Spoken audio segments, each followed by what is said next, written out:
What does one say to an ancient Nephilim ghost?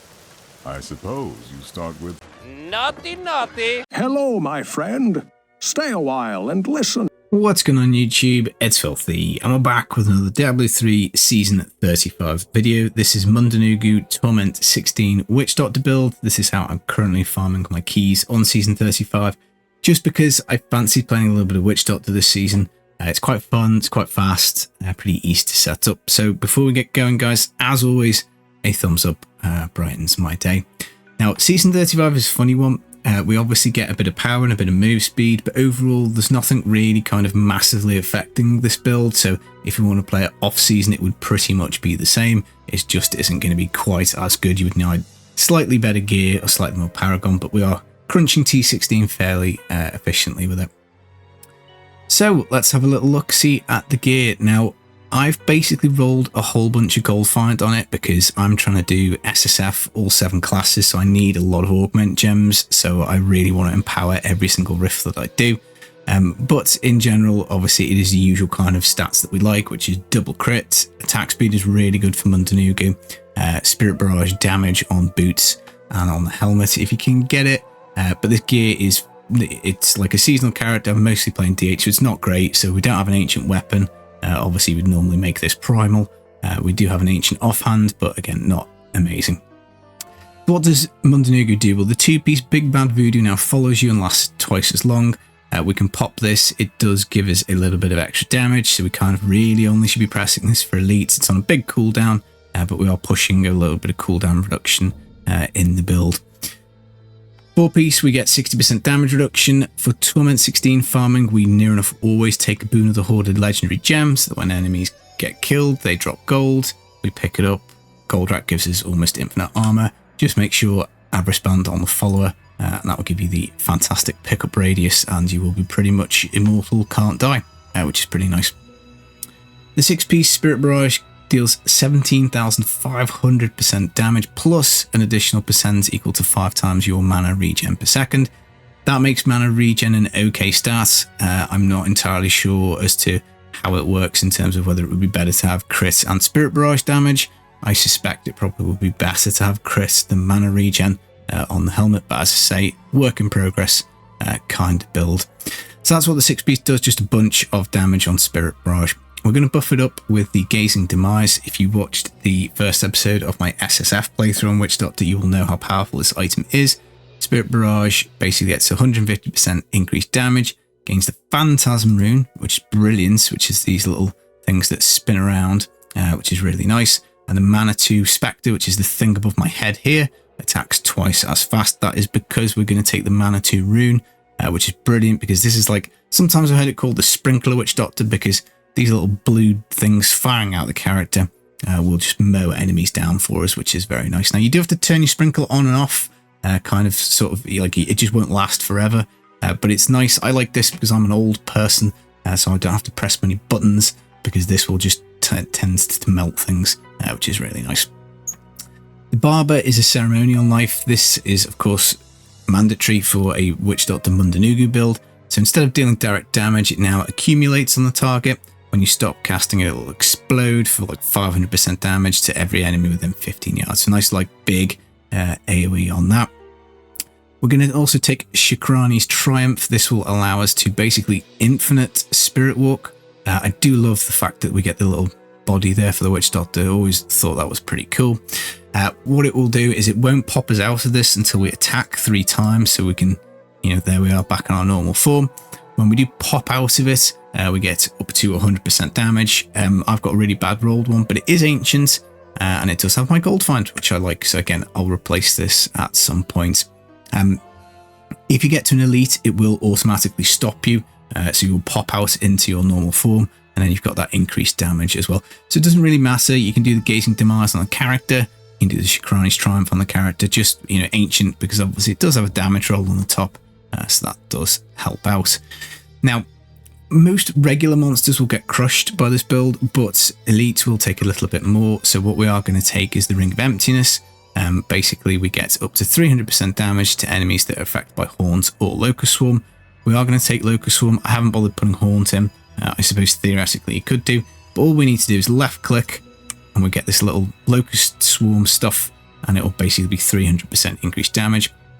With the Pestilence rune, it does have a 100% chance to jump to 2 additional nearby enemies. So theoretically, like one press, you might get a 3-pack of blues with one, but you just need to like dot it about, and then obviously the Spirit Barrage will go on. So kind of like a little bit when you get to the elite, you run around really fast with your Shurikanis and your infinite teleport, infinite spirit walk, and then you just mash a bunch of buttons, and the elite will kind of get pretty wrecked pretty fast. We're going to take the Bane of the Trapped. That's going to give us a nice big damage increase. We've got one in a Stone of Jordan, so any element is fine on the Stone of Jordan. Mana 2 is cold, but you could take any of the other Witch Doctor elements here. You just kind of want to match it on your amulet. You want to match it on your braces. Again, I've not found a pair of more Zekian arm guards with cold on. Again, I probably need to farm one and reroll it for gold find, because that is, as I say, what I want to do. We've got Squirt's Necklace for double damage whenever we have a shield. The shielding comes from the Season Altar of Right, so when we go over a health globe, we get a shield. Not amazing uptime. It will drop from time to time, but when the shield is up from a health globe, because of the gold wrap Boon of the Hoarder combo, we are immortal. So it's up there quite a lot of the time. Of course, you can get shield pylons, that sort of stuff. We have got elite damage on the Stone of Jordan, which is very nice, so that does help for the elites. And then the final thing, I've actually gone for the Crimsons. The reason for this is because I want to keep the bracer slot here for the arm guards, so that when we destroy stuff, so as a sprinkler goes off, it breaks things in the environment. That gives us a really nice big move speed buff, which is great. And then what we can then do is work in Crimsons, and that will give us cooldown reduction, extra damage for cooldown reduction, resource cost reduction, so we've always got plenty of mana, and it is kind of nice and comfortable for us to play with those bits on. Now, if you want, you can put the gold wrap on the character and you can lose the Ring of Raw Grandeur in the cube. I don't really know what you'd take here. I guess Convention of Elements, but it's a bit kind of clunky for T16 because it's big spike damage on cold. You could try Obsidian Ring of the Zodiac, but I just think you may as well go with the Crimsons. Personally, that's what I'm doing anyway at the moment. Last thing in terms of the build is going to be the Bane of the Powerful. Again, it just basically gives us a kind of damage. You can do Zaya Stone of Vengeance here. You could probably do Pain Enhancer. I've just got Bane of the Powerful, and it seems to be working fine. I haven't bothered ranking up my intelligence gems because it just really isn't needed. But yeah, as I build out this character and it gets better, T16 will get a little bit faster.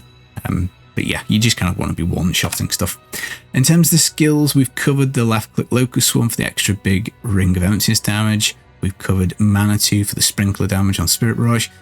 Zombie Dogs, I think we've just put this in for the passive, but I've ended up taking the passive off, so it was just there for move speed. So this is kind of like a free skill, I guess. Horrify, we could do Stalker. I don't like Horrify too much, but we could do Stalker because it will immobilize stuff, so we could do that. In other Witch Doctor builds in the past, I've basically gone for, I think, something like Face of Death to increase its area, or Horrify, Phobia to get the fear for the Larceny Ring. I think that's the one that I've picked. So maybe that would make me a little faster if I picked that, because as I say, I have taken off the Zombie Dog passive here. Soul Harvest, Soul to Waste. This gives us a huge intelligence buff, which is really nice. And we also get like the 5% move speed. So we get 5 stacks of Soul Harvest because we're not using the Sacred Harvester weapon. So it's still 25% move speed instead of 50, but it is kind of nice. Slam Dance is just here for a little bit of extra damage again on those elites. Again, not massively necessary. If you wished, you could take the Piranhas and do a little bit of grouping. In terms of passives, Grave Injustice, one of the best ones in the entire game. You just get massive cooldown reduction off this. As you kill stuff, it knocks your cooldown, which is great. Confidence Ritual, damage up close and personal, which is nice. Rush of Essence to return mana, and Spirit Vessel. So I would probably take one of these two off for the Circle of Life. I wouldn't take Spirit Vessel because you're going to be really squishy until you get your Gold Wrap Boon of the Hoarder. So I might have a few play runs with Circle of Life just for the extra move speed, which is Fierce Loyalty, I think, here with the Zombie Dogs. So that's something that we could do. But yeah, as I say, it's working fine as it is. So that is the skills, that is the build. In terms of Paragon, obviously, you can put some in maximum mana if you feel like you need it. Move speed, of course, quality. Intelligence, of course, just all the points in there. In terms of what's best as you're building this, I'd probably say crit chance first, because you're probably going to have quite a bit of crit damage in your weapon. Cooldown reduction's nice, attack speed, to be fair, all of them in offense are nice. For Torment 16, none of this crap means anything, so don't worry about it. And utility, resource cost reduction is really good, as is pickup radius. But that's it. Follower, as always, Flavor of Time, Nemesis Braces, Gloves of Worship I quite like as well, simply because once you've got the Altar of Rites done, then you get the random shrine effect. It lasts for ages, Gloves of Worship, which is cool. Aris Band we've talked about. I've snuck a Ring of Royal Grandeur here on the Enchantress, just simply so that I can take the Canes, I can take the Gloves of Worship and the Broken Crown for the extra gems. Again, I'm super dry on gems because I'm going to try and augment up a lot of builds. Her intelligence should be capped at 25. I just haven't found nice enough pieces, like I haven't even bothered doing her shoulders, chest and belt, which obviously I've meant to do at some point and forgotten. So what she provides is a little bit of elemental damage up to 10%, and then we can get some attack speed, both of which are really good for the Witch Doctor.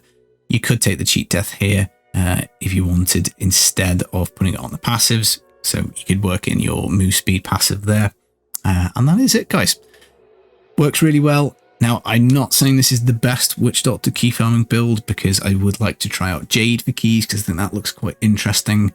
I think potentially Chicken is interesting for keys, but the thing that I really like about Mundunugu is it does do damage on the move, and it means I don't have to pay massive attention when I'm playing for my keys. So if I want to like watch Netflix whilst I'm doing it, you can try and converse with my family, that kind of thing, it's not the end of the world.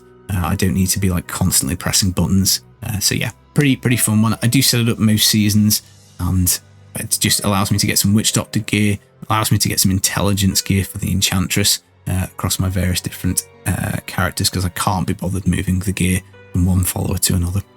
Right, that's the video. I hope you enjoyed it. I'm going to be back. I'm just going to keep pumping some build guides out. I appreciate this season the interest is not really there, but what I would like to do is try and get as many builds done over the course of the next couple of months whilst the season's on. I'd still like to clear 150, albeit I've only kind of really got up to about 120 at the moment, because I just haven't had the time to sit down and actually start working my way up the tiers. But yeah, SSF Witch Doctor, not sure how far I'll go with that on hardcore, but yeah, on the season I'm going to try and push up as high as I can. I've been Filthy Casual, guys. Enjoy the rest of your day. Take it easy. Peace.